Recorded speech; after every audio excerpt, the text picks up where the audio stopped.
Hello and welcome back to Bitesize Boxing, and today we're of course going to be talking about the Joseph Parker versus Fabio Wardley heavyweight fight that took place last night. So just want to start off by saying apologies that have been a little bit quieter in the week than I would have hoped for. Outside of this, we're currently undergoing our biggest project of the year at work, which has been going on for a couple of weeks.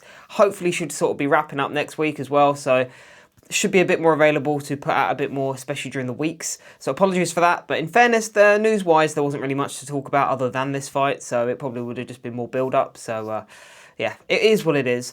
But regarding this fight, it was a brilliant fight. It didn't go the way that I predicted it would go.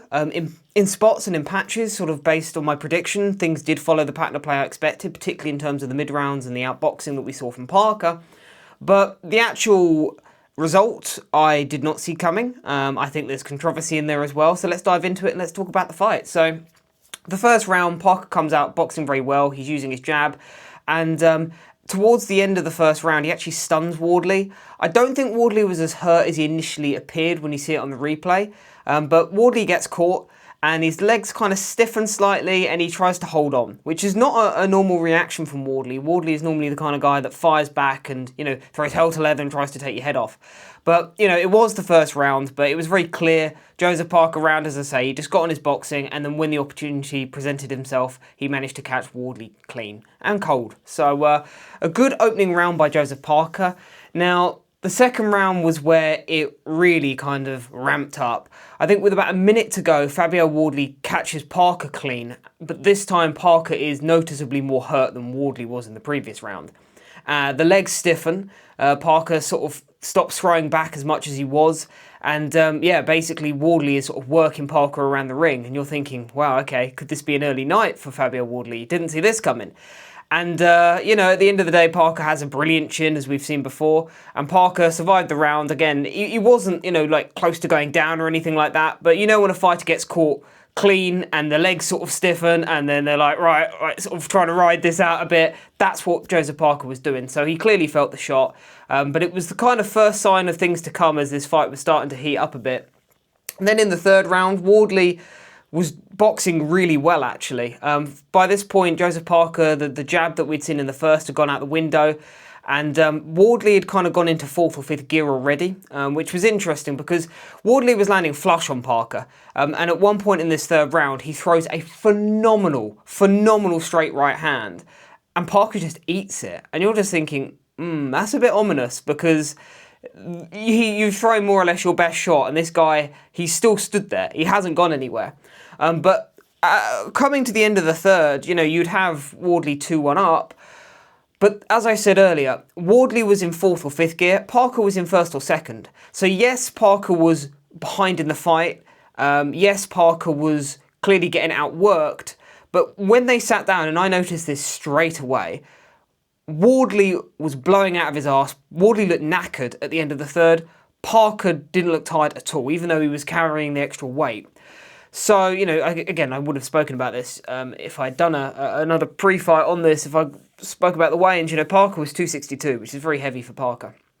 And so that did actually sort of manifest in the fight, particularly later on. Wardley was, again, knackered, but Parker sort of held it together all right and didn't really look too tired even early on in the fight. So we get into the fourth round, and this is where a firefight ensues. Wardley throwing hell to leather, as we know he does, but this time Parker was responding, and Parker was responding with the crisp, more clean punches in the exchanges, and Wardley gets hurt in this round, and he comes off second best at the end of the round. So at this point, again, we've already seen both men hurt multiple times, and it's only the fourth round, so it is warming into a really nice fight. Then the mid-rounds come in, and to be honest with you, there's not really a lot to talk about. I'm not going to say this is an overrated fight or anything like that. No, this was a really good fight, but I think people, even when I see them talking about it online and I've seen all the post-fight reaction, they kind of forget that the mid-rounds, there was not really much happening, to be honest. By this point, Wardley was dog-tired, as, he had already been since the third. He kind of fought for it in the fourth, but by the fifth, sixth, seventh, eighth, he was just running on nothing. So Wardley was dog-tired, not really doing much of anything, and Parker was just, he got back to his jab that he'd been, so successful in the first, and that's it. He was just outboxing Wardley. And at these mid-rounds, it followed the exact pattern of the fight that I predicted in my pre-fight and how I sort of envisioned the fight going. I'll be honest, by this point, Wardley had already had more success than I'd expected him to have, but I think that a lot of that also played into Joseph Parker being quite heavy, because Joseph Parker's output in this fight was nowhere near as high as it ordinarily would be. You know, if you get a Joseph Parker in the, say, low to mid 240s, he's throwing a lot more shots than he was here. He was a lot more sort of single shots. But again, in these mid-rounds, the single shots that he relied on was, you know, it was his straight shots, it was his boxing, it was the jab, it was the right hand. And against a dog-tired Wardley, he was having plenty of success.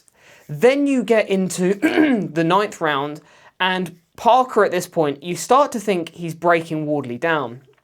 Because Wardley gets quite badly hurt by Parker in the 9th, and he responds, and you can tell he's hurt. And you're thinking, is this the beginning of the end for Fabio Wardley? Because I said in my pre-fight, I expected him to basically get outboxed and then stop late. And this is, again, I didn't expect Wardley to have as much success early as he had. But this was where I was thinking, okay, my prediction where I said sort of 9th, 10th, maybe the 11th, something like that, you know, he's going to get stopped late. It looked like it was going to happen. But then in the 10th round, Joseph Parker gets hurt very, very badly, particularly towards the end of the round, and he's essentially saved by the bell, in my opinion. Yes, he was still on his feet, but Joseph Parker was all over the ring. He was, you know, his feet were all over the place. He was badly, badly hurt. He got caught clean by Fabio Wardley. Fabio Wardley just fighting through the tiredness as he does. And I was thinking, oh, what are we watching? You know, it's seesaw action. It really, really was. And so Joseph Parker is essentially saved by the bell at the end of the 10th. And coming into the 11th, you're thinking, is Wardley too tired? Is Parker going to be able to recuperate? What's going to happen? Parker gets hurt again. The legs stiffen. He goes to the ropes and he's not really throwing back. Now, it has to be said, the punches that Wardley is throwing, they're not clean. A lot of them are cuffing. A lot of them aren't even landing. But Parker is hurt. Parker had been hurt the previous round. He's against the ropes. He's not throwing back. And Howard Foster jumps in. So this has been a very controversial moment. I'll be honest, my initial reaction as soon as this happened, I messaged in a boxing group chat, and the first thing I said was, iffy stoppage that. And that's exactly how I feel about it now. It was an iffy stoppage. I think there are people going too far in both directions. I see some people saying, oh, well, Parker wasn't throwing back. He wasn't hurt. He was hurt. It was only going one way. And then I see other people who, and even people I respect, I saw some channels saying it's the worst stoppage they've seen in over 10 years. It's the worst stoppage they've seen since Howard Foster, again, in Frochgroves 1 and this kind of thing. I'm not sure about that either. I don't think this is like a terrible, terrible stoppage, but it's also not a good one either. It was early, yes, and I think there has to be eyebrows raised, especially when you consider that Justice Hooney one was early as well. It was certainly an early stoppage. I'm not going to sit here and disagree. The punches weren't landing clean, but Parker was hurt. I think Parker should have been given more time. I think Parker should have at least been allowed to either like sink to his haunches or go down.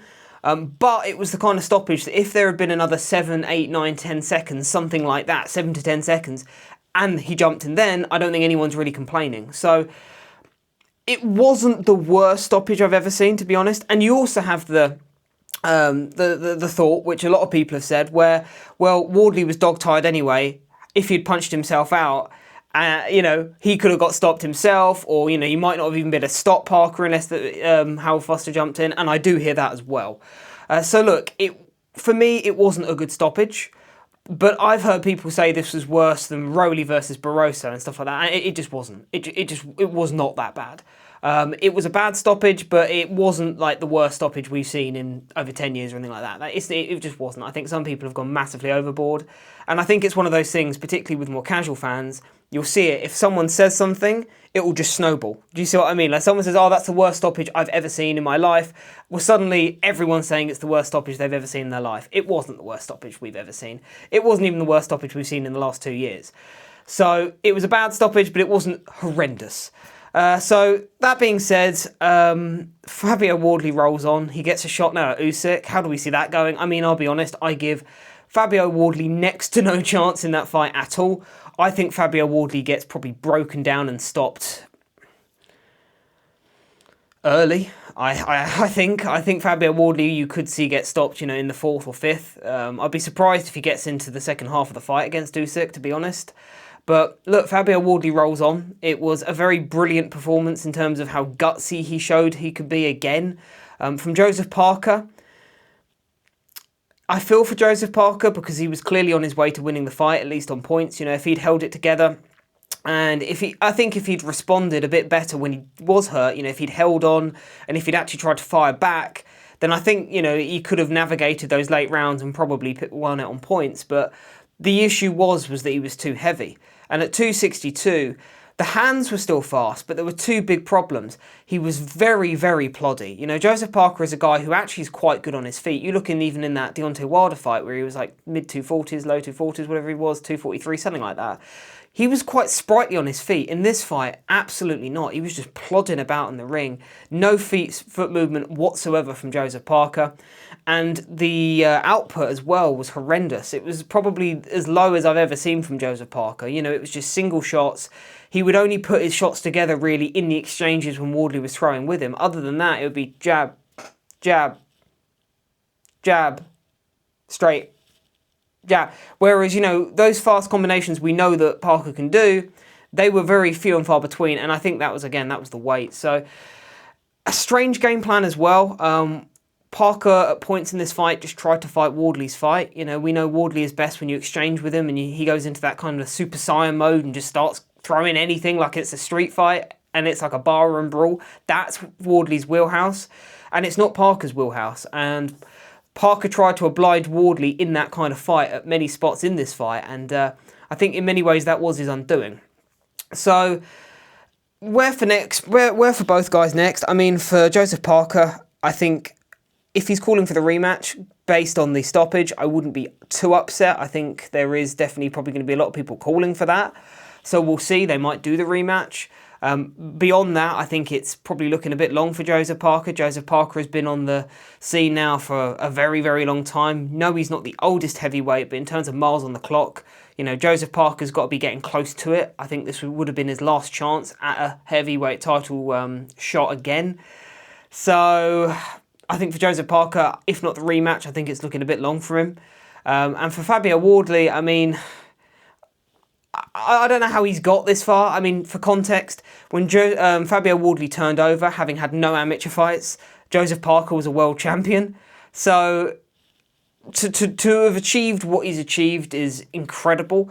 So massive credit to Fabio Wardley. I mean, he keeps rolling on. He keeps proving all of us wrong. So I'm very, very impressed by Fabio Wardley and just his gutsiness. But no, I think if he does get in there against Usyk, I think it's an exercise in futility, personally. I don't see. I struggle to see how he wins that fight, to be honest. But that's just my opinion. I've been wrong about Fabio Wardley many times before, so maybe I'll be wrong again. But you let me know what you think. Apologies if I'm a little bit more stumbling, a bit more tired than I might occasionally be. As I say, long week on projects this week. Not been getting a lot of sleep. Early starts, late finishes. So it's been one of them ones. But hopefully I'll be around a bit more in the next week, and yeah, we'll be able to get more breakdowns, more reaction to this, more news, all that good stuff. All right, guys, take it easy. Cheers.